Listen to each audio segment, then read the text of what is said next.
listening to the GM Shuffle, presented by DraftKings and VSiN.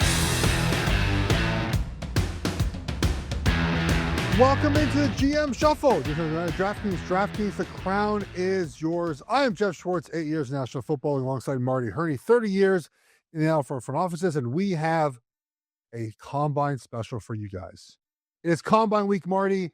It is the gathering of all the college talent, all the NFL coaches, the NFL front offices, the NFL media, all come together to Indianapolis for about a week to see these players perform, to see what they can do on the field, to see what they could do in the meeting rooms, to see what they could do with the medicals. And we have you covered with the purpose of the Combine. I don't know if people know the purpose of the Combine, what happens in the interviews. I have stories of myself preparing for the Combine, what happens in my interviews, and then we'll get to some current NFL discussion about which teams need help on offense. We did quarterbacks last episode. We'll do offense today. We'll do defense on our next episode later this week, which will also recap what we know so far from the Combine. Marty, are you getting like the shakes thinking about Combine week? Or are we sort of subdued now after all these years being in Indy? I get a nauseous feeling in my stomach, Geoff. See, you have to understand, the Combine to me is, okay, so you spend all year, you spend all season watching college tape, going to schools, talking to coaches, trying to talk to as many people as you can about players. You have a meeting with your scouts in December. You put up the initial board. Then after the All-Star games and the bowl games, you meet again before you go to the Combine and make any tweaks as far as what you've seen.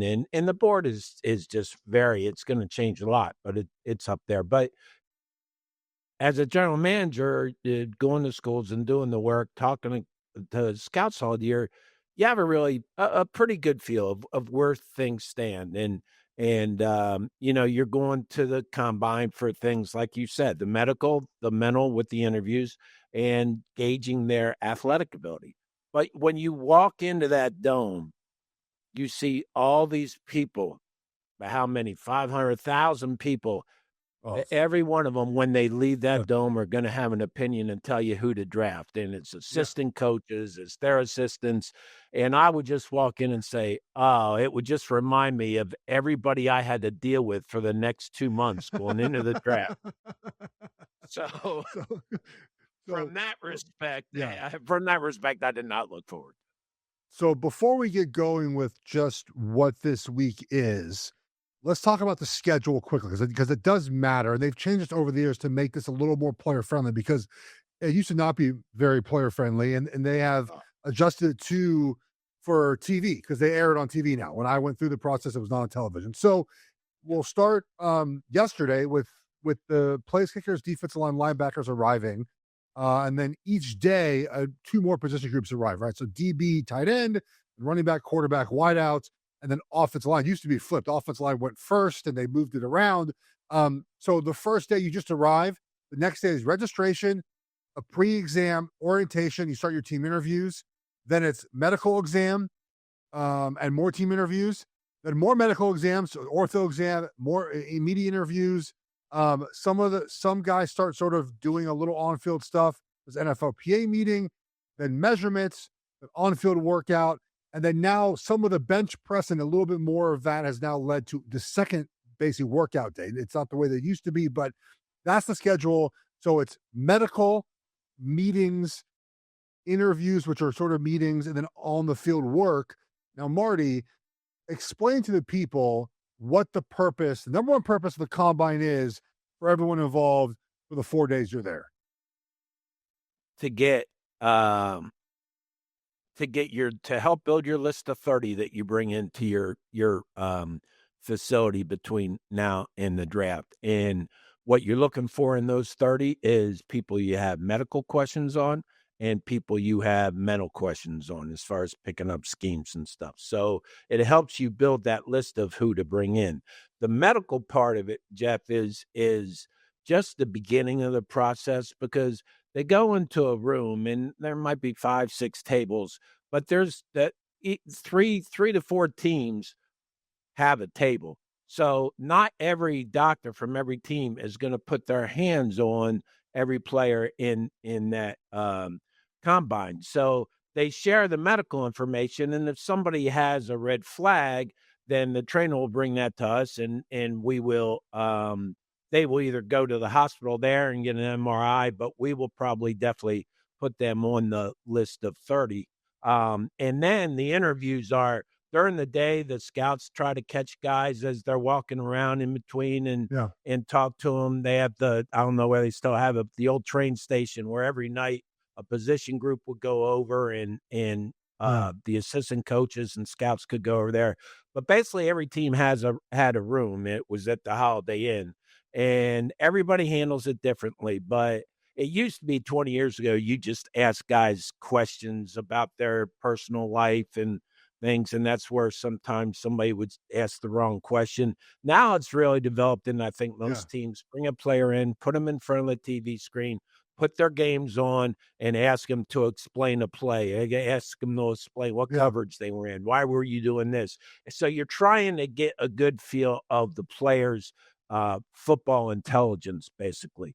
And then we get to the drills, the athletic ability part. That's you looking for change of direction drills, and we'll talk about the quarterback drills a little later. Okay, so I want to sort of go back a little bit and sort of talk about these things individually here, Marty. The medical part of this was the original intent of the combine, right? It was to get everyone in one place. And that's your point. Not every doctor puts their hands on you, but as a player, the medical part of this is a bear. And they've split up now into a couple of days. So you do your lab testing separately, but there are, as you mentioned, there are 5 or 6 rooms with 5 or 6 teams in the rooms. And you walk into the room and the doctor has already done the background on you. They have your information from college, and they poke and prod and twist and turn your body, and they order MRIs like they're free, man. They just hand MRI, back MRI, knee MRI. They order them.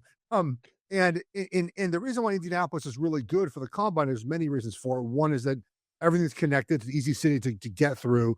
But 2 is the medical services are really close to the dome there, and they bring in mobile imaging units because you need to get x-rays and MRIs immediately. Like they scheduled me for my back.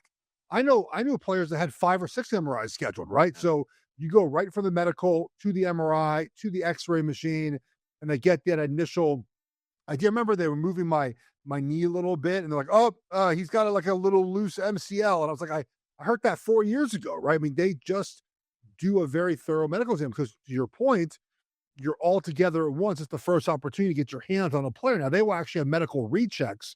We guys will come back to Indianapolis in a couple of weeks and recheck medically if they found an issue or they're not able to participate in any of the drills because they're injured. So it's a place to get all this done. So again, lab testing, right?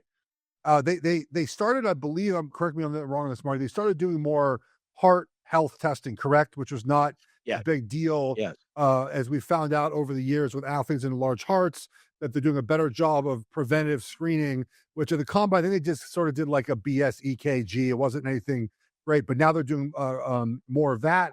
They test your leg strength with the Cybex machine. And part of the medical is just your body in general. So this is something that I think people would find to be an awkward part of the combine. I know it was awkward for me. There's a room with a bunch of chairs where teams have scouts or a scout sitting in the room, and they're there to watch you weigh in. So you take your clothes off, you're in your tights, and you walk up to the stage. Geoff Schwartz, University of Oregon. And they measure your height, right? They measure your wingspan. They measure your hands. You get on a scale, and then you do like a squat, I believe, like an air squat to see if your mobility in your ankles and your hips.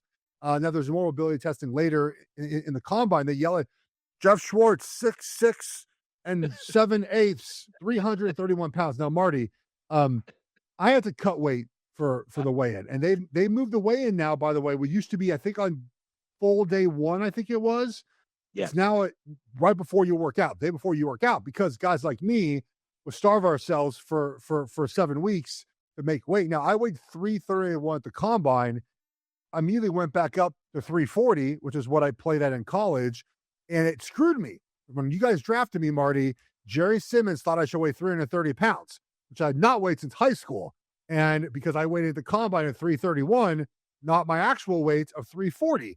I still didn't run any faster. It didn't change anything the way I ran. But the point is that guys will either put on a bunch of weight, they'll lose a bunch of weight, and then you as a general manager have to figure out, is that 10 or 15 pounds up or down actually indicative of what they're really going to play at, right? Because as we know, even during the regular season, guys weigh in and their weight might not be what they actually weigh in at. So that's a part of this. That's the medical sort of body composition part of it that's behind the scenes that people don't really get to see.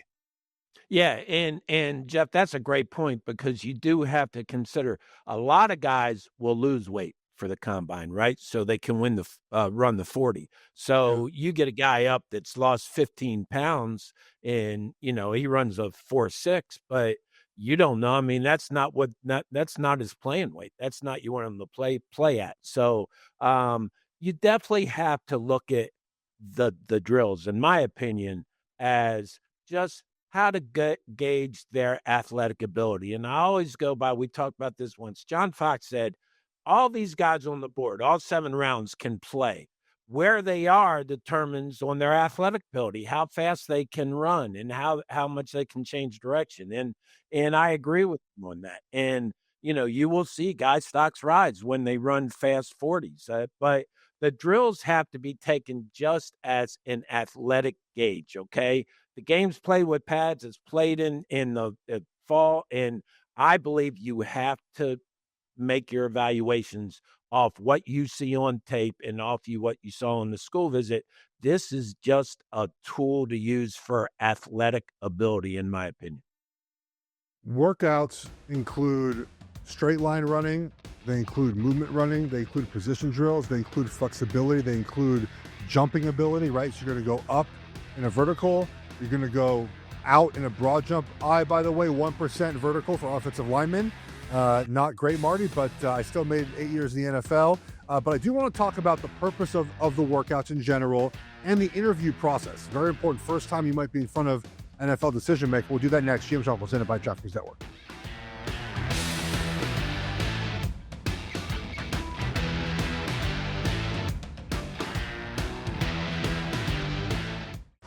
You're listening to the GM Shuffle, presented by DraftKings and VSiN.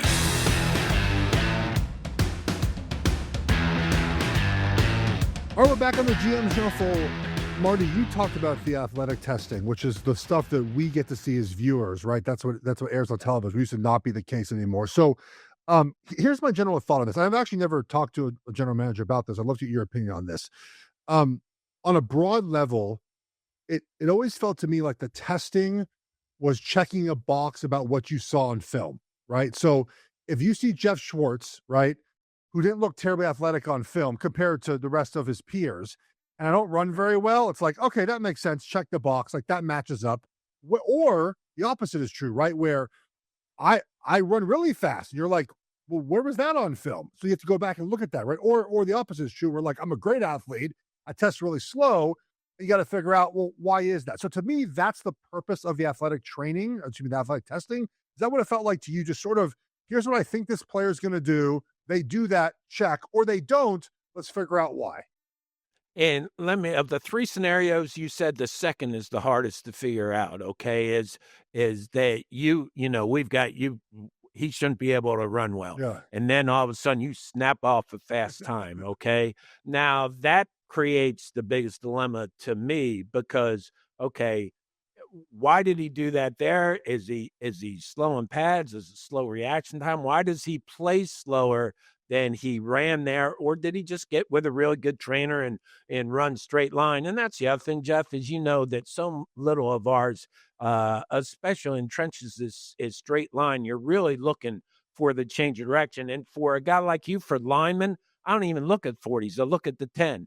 And if you remember, Al Davis used to sit on the starting line every combine, and I think Parcells would go down there with him and Gilbrandt, and they would sit there right at the 10 to try to because that was the most important thing to them was how a player started, his acceleration, his burst. That's what you're looking for. You're looking for change of directions. In those change of directions drills, does he have to gather, or can he just change direction smoothly? Those are the type of things you're looking for. Obviously, with wide receivers and corners, if they run a 4-3, they go way up the list, and now they're on your radar. But if they don't play at that speed, then that's a dilemma. So there are all kinds of things you have to mix and match. And at the end of the day, if you go back to the tape, if you go back to your fall grades, you're usually on the right track. Yeah. So the straight line testing, there's 3 times that are tested, right? So the 10, the 20, and then the 40 time, correct? Yep. And for every position group, as you mentioned, those things matter, right? So for an offense or defensive lineman, your 10 is almost more important than your 40, right? So my 10-yard was actually good, 1.8. That's a good 10. My 40 was slow, but if I'm running 40 yards, we've intercepted the ball and I'm not making the tackle anyways. Like, it doesn't matter, right? Like, my burst is what matters. And the thing that I thought for a while, maybe as a player, like, none of this testing actually matters, right? Like, who cares how fast you run? But the reason why the testing is important is because the comps are important, right? The comparisons, right? So if you see that a certain time is run, right, and that time is typically where guys are good in the NFL, then you want a player typically in that little box, right? So for example, I love this every year, Marty. An offensive line short shuttle. So you do the short shuttle, 5, you go 5, you go 10, you go back 5, right? That's the short shuttle for offensive linemen. For skill guys, I believe it's like 10, 15, 20. It's a little bit longer. Yeah. Long shuttle. But there's a big correlation between injury rate and your short shuttle time. If you are under 4.47 as offensive lineman, you start like 90% of your games. And so those things to me, it's true. I can send you the tweet, Marty. It's pretty wild. Like, number 1, Nate Soldier started 159 of 162. Anthony Canzano started 152 of 152. Andre Giller got hurt.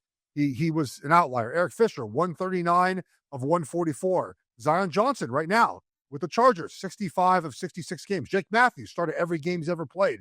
Joel Bitonio started these are the 8 fastest shuttle times. And so these are things that can be pulled out of these numbers for us as fans to maybe pay attention to, but also for you guys to use as well. Yeah, and you just incorporate that into, like, offensive linemen, and we were talking about this before the show, is that you have to have good feet. You have to have good feet, especially these days. You have to have a strong lower body and to be able to anchor. Length helps, obviously. Arm length helps a lot. And you look at all those things and see if they match up with what you saw in the player on tape or live at the school. And when they match up, it makes it easy. When there's a discrepancy, that's when you have to go back and you go to his pro day and you see, what you missed or why there was some differing results. Yeah, and that's the fun part about this is you get to sort of see these guys in person. Before we get to the interview process, how much you put onto on-field position drills? I think it's more just your point about, like, see how their feet move.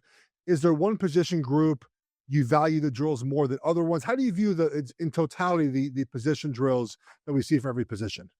Well, I get a good story about Cam on the quarterback drills, and a lot of the top quarterbacks that year did not work out at the combine, did not throw, and Cam went and did all the throwing, and he did the gauntlet drill, and he did all the throwing drills and was off. I mean, didn't have his best day, and everybody there were a lot of people that the thing you have to be careful about the combine is that most people come in with an opinion on especially the high profile players. Okay.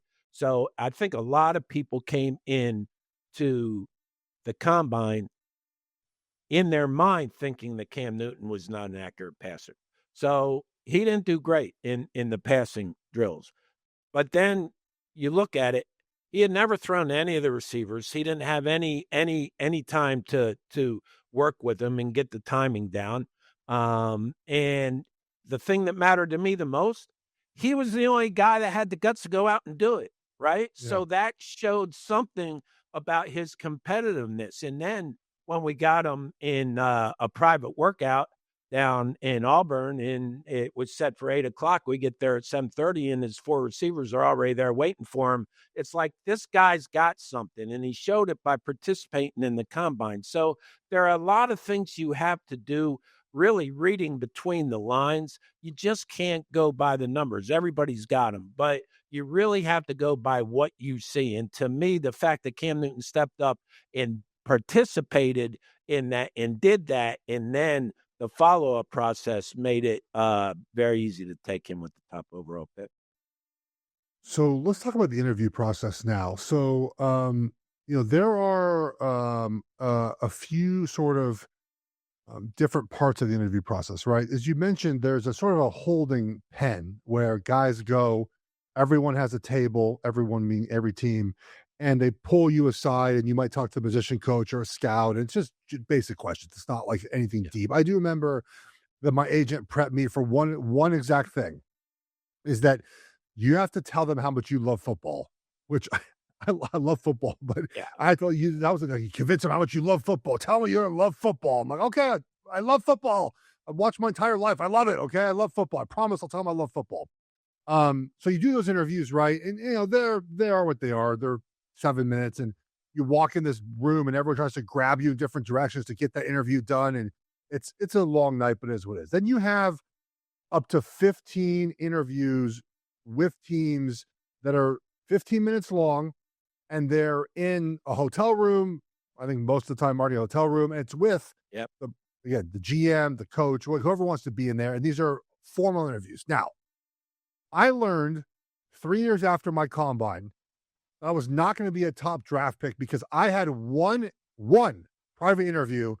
My brother had 15. He was a second round pick. I was a 7th round pick.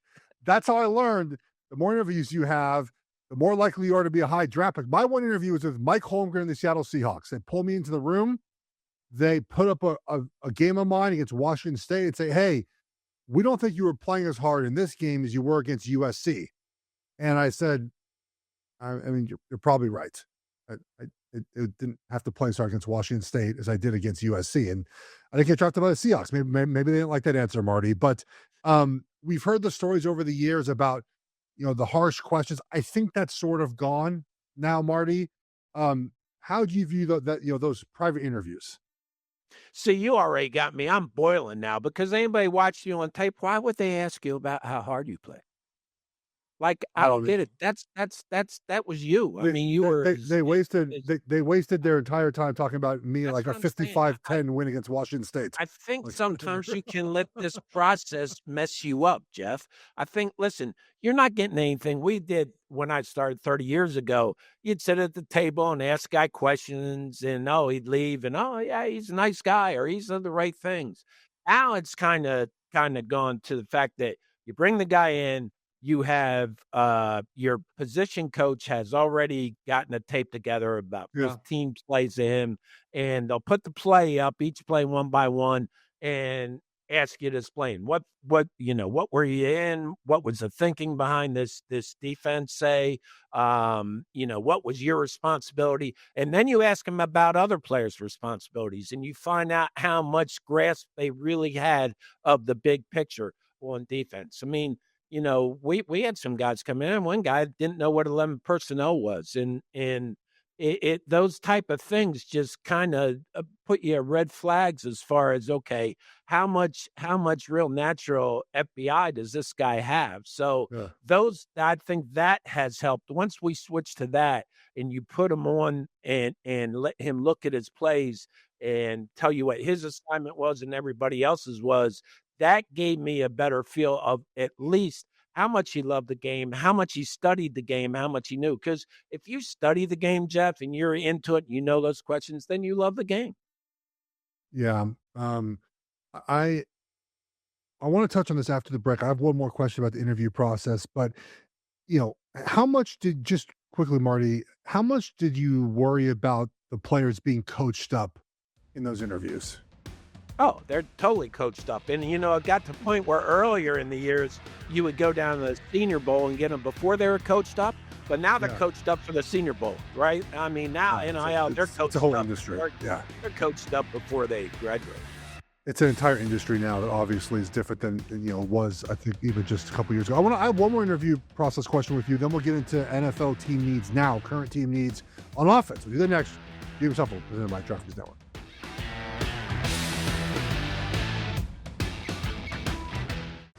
You're listening to the GM Shuffle, presented by DraftKings and VSiN.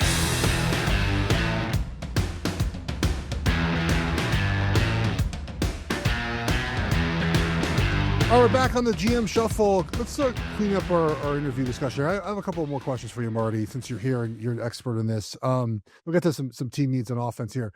So part of the interview process that I see being different now, I'm not in those interviews, but I know people that prepare guys for interviews, and I talk to them afterwards, is the sports science part of this now, right? So teams have hired sports scientists. That might not be the best term for it, sports psychologists, and they use those interviews now to sort of ask questions that give the answers that the psychologist is looking for, the sports science is looking for.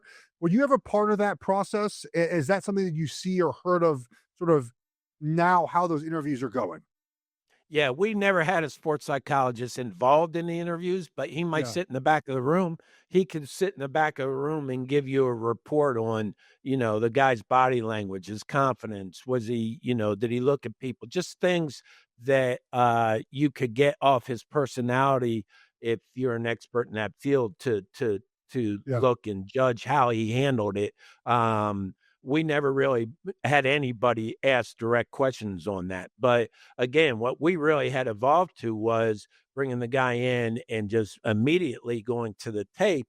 And, for a couple reasons. Number one is he really can't prepare for questions like that because you don't know what plays each team's going to have on the tape. So I think it got a more genuine response out of the player, and you can make a better evaluation of his football intelligence. But the interview process could be very long at times. If you got a guy that was struggling, it was hard to get him through it. But you knew that, again, that was just more information. But the interview process is very important.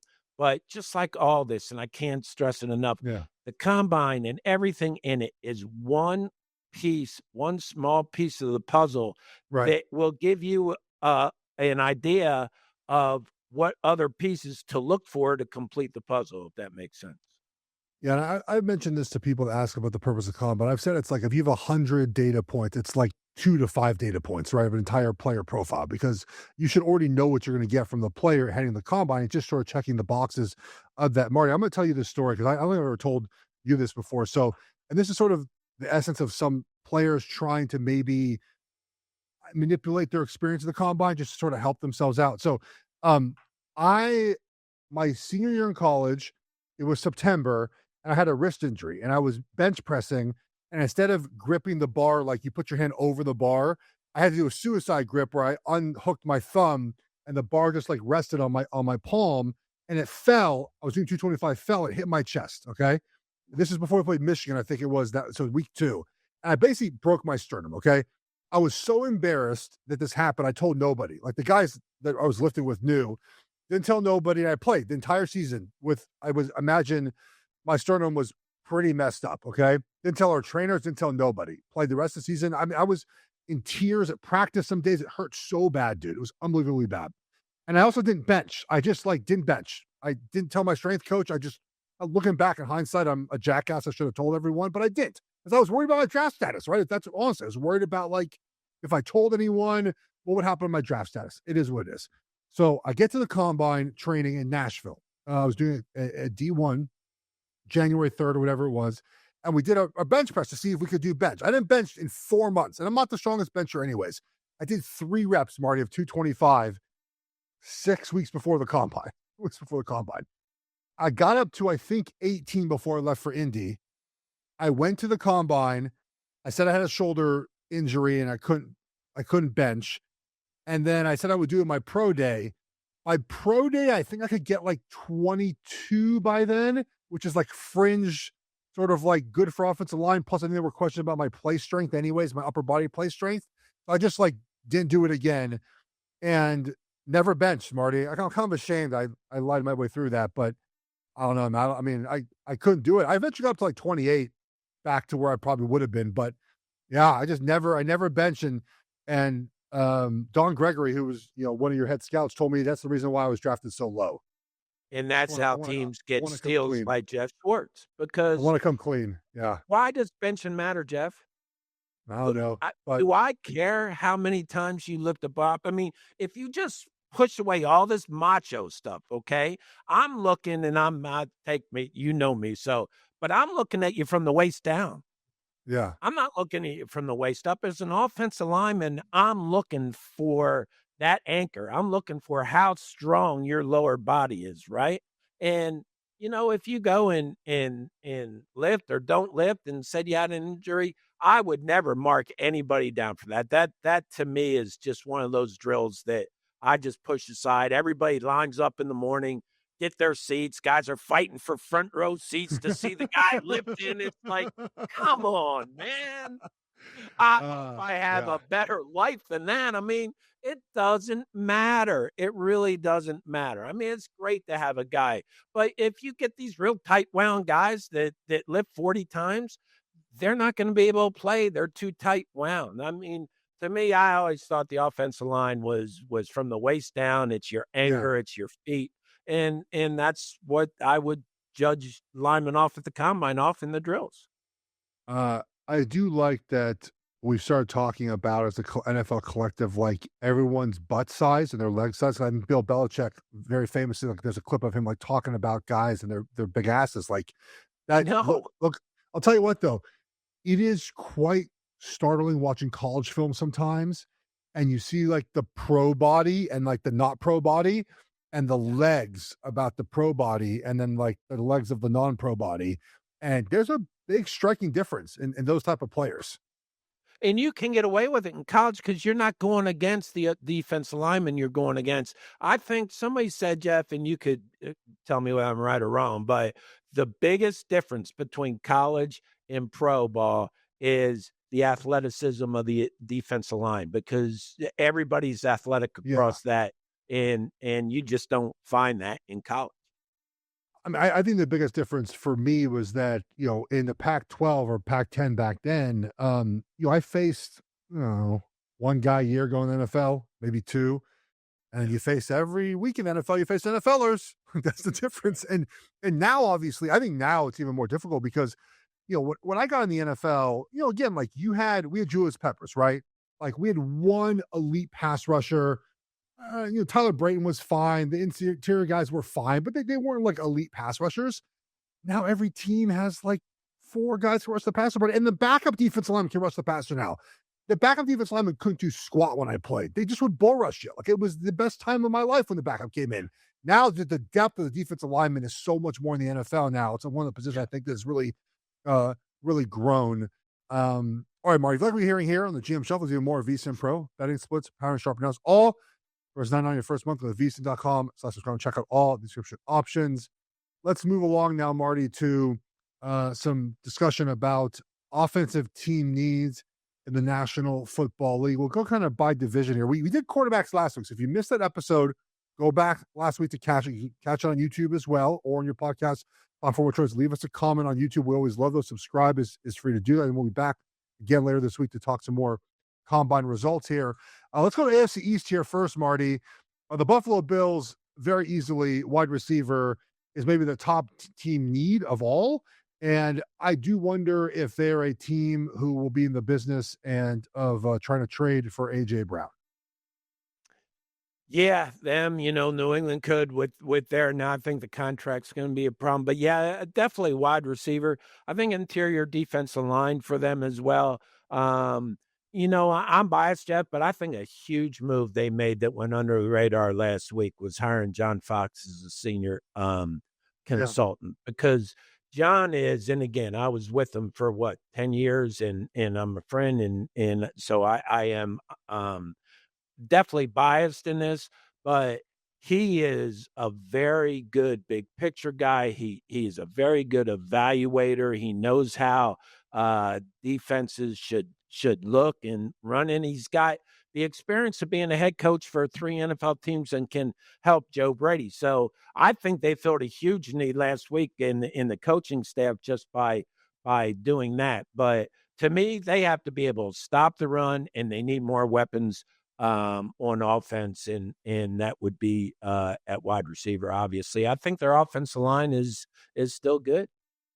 The offensive line is really good. It's one of the best in the NFL when healthy. Last year, they dealt with some injuries, especially to Brown there and Deion Dawkins for a couple of weeks. Their division rival, who played in the Super Bowl, the New England Patriots, they feel like a team in this division that, so obviously, set at quarterback. I got to think for them, wide receiver is a big need. They just need, I think, a dedicated number one guy. Diggs and Boutte. I mean, they're fine, but they need like a number one. And then I think we're also, looking at maybe upgrading along the offensive line at some point. I mean, how long is Morgan Moses going to play for? I think Will Campbell's their left tackle, but if he moves into guard, you have to find a left tackle. That's where I see a sort of team needs for them offensively. Yeah, and I would move Will Campbell into guard. I think. Okay. I mean, if they can find a left tackle, that's what I would do. But they have the luxury that if they don't find one, they can keep him out there. They definitely need receivers. Listen, New England's an interesting team to me, Geoff, talent-wise, because they made so many strides this year, right? I mean, they were really talent deficient the 2 years before, and they made so many strides.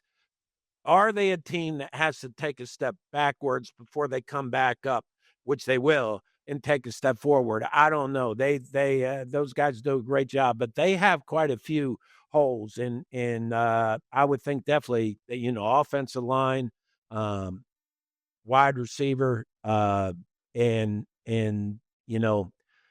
I'm not a huge Ramondre Stevenson guy. I think that if they could get a running back, I like Travion Henderson, but they just need some weapons for Drake May.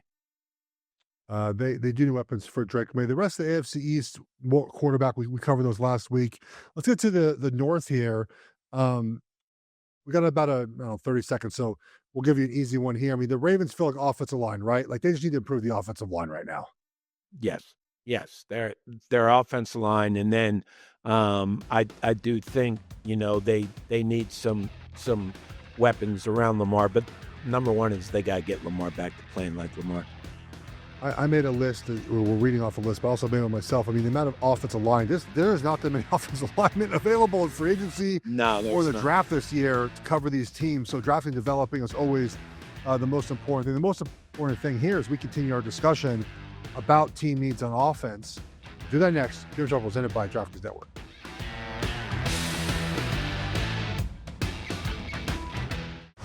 You're listening to the GM Shuffle, presented by DraftKings and VSiN.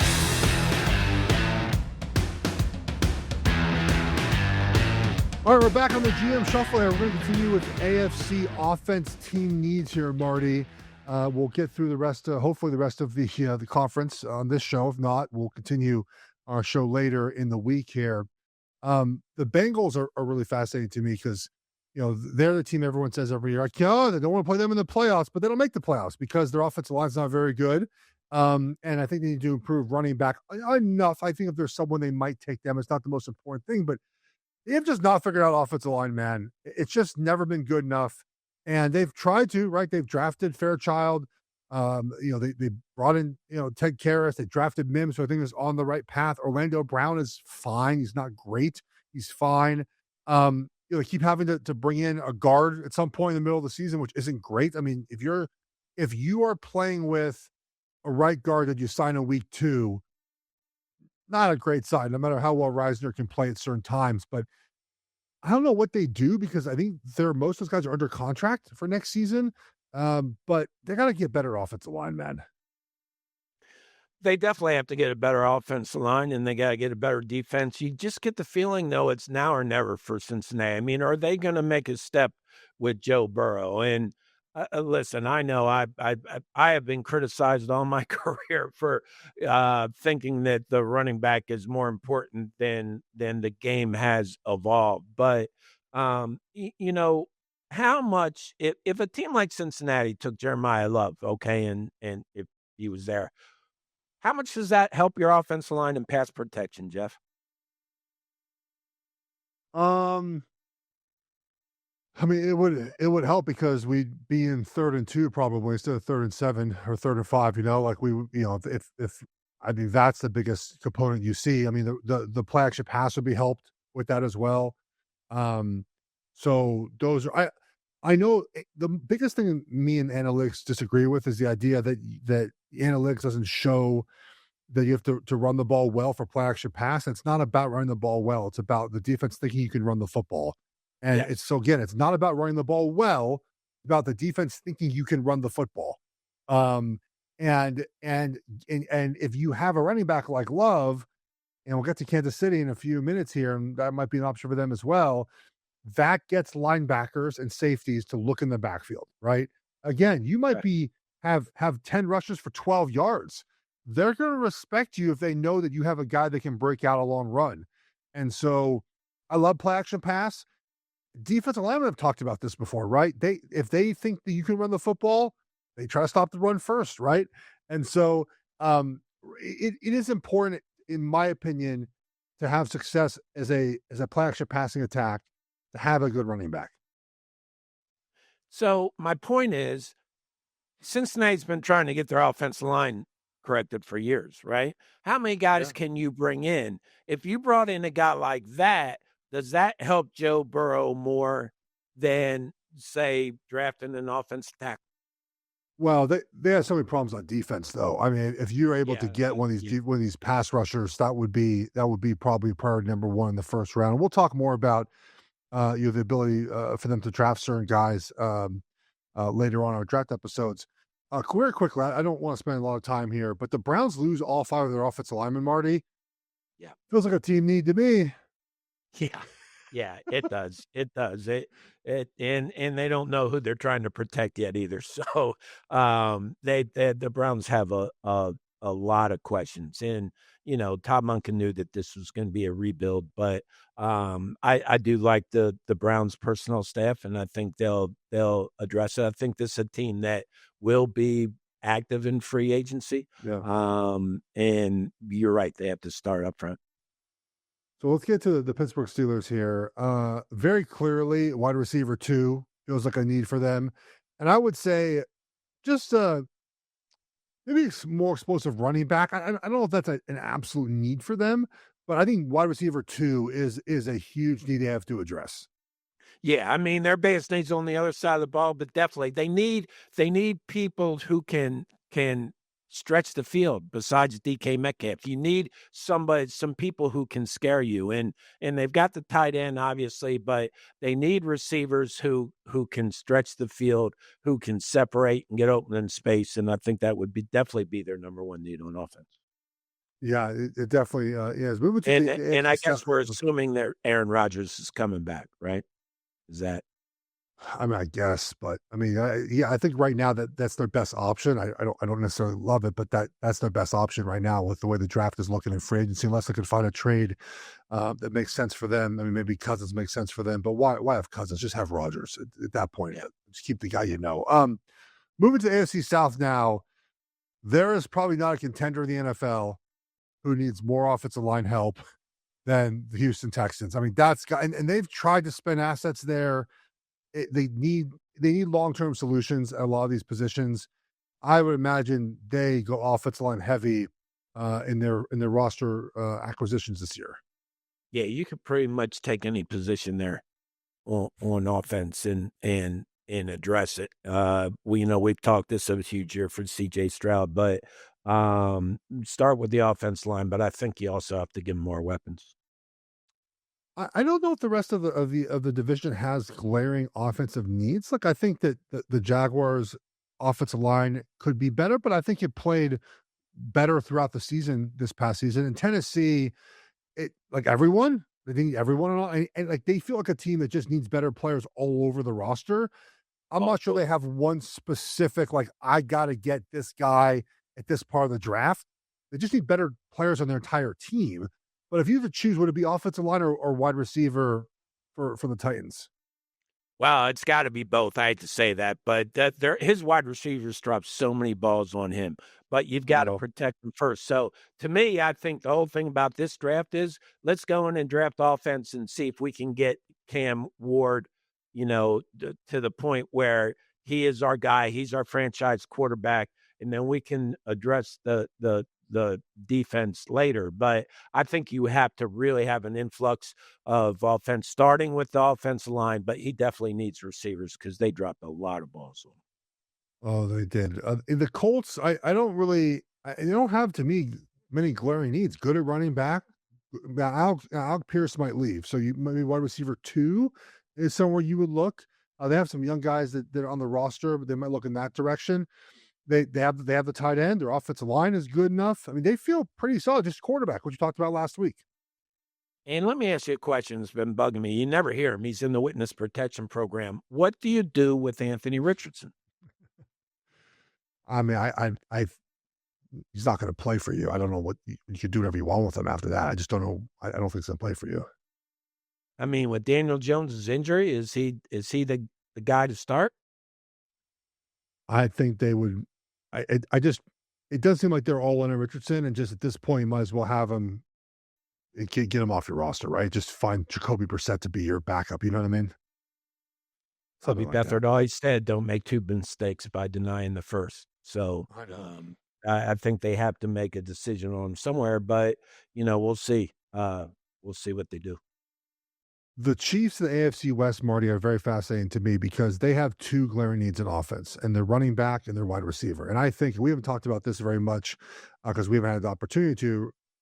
Rashee Rice is completely untrustworthy anymore, and I'm not sure they should trust on him to play another snap for Kansas City. Now you're out Rashee Rice. Xavier Worthy's tiny, keeps getting hurt. Hollywood Brown, I mean, fine, I guess. Maybe Jalen Royals plays from you more this year.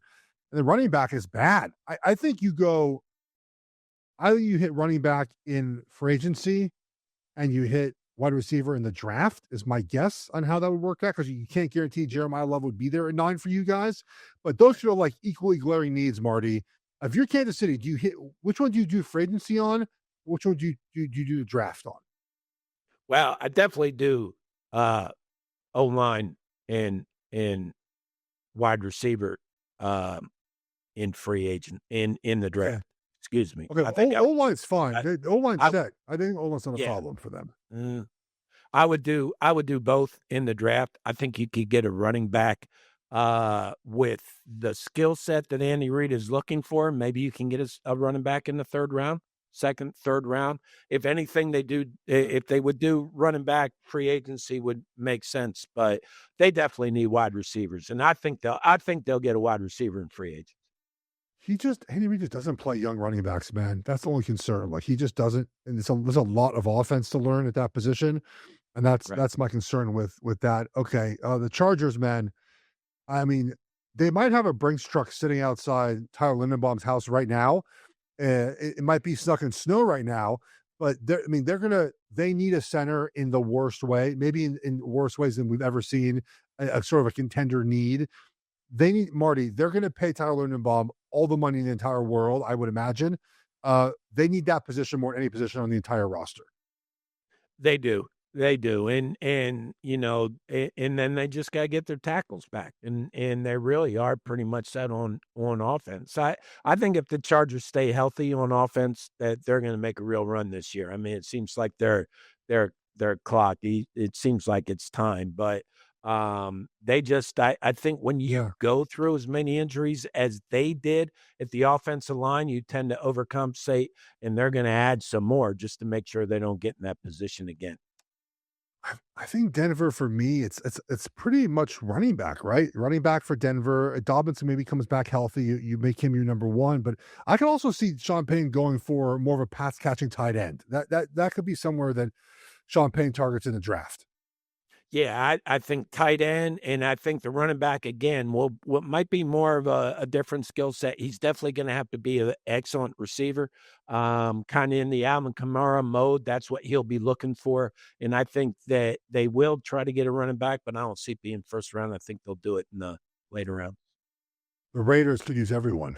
Any single any breathing living human that can play wide receiver and offensive line, please report to Las Vegas Raiders facility. But start by protecting your first round quarterback. I mean, I know. make sure the offensive line is there. And, it's funny, Ron Rivera and I, when we drafted Cam, we weren't going to start him the first game if we didn't think we had enough players around him. Now we did, and we started him, and it turned out great. It turned out great, but that's a question you have to ask yourself. I mean, the offensive line in Carolina, I mean, it's a rare situation where you're bad, but you also have good players still. Like, that was a rare situation where you're bad, but then you return, 2 Pro Bowl offensive linemen, a Hall of Fame wide receiver. So this is a Hall of Fame show. Please rate, review, subscribe. Really appreciate it. We'll talk to you guys later this week. We'll talk Combine and NFC team meets. Take care, everybody.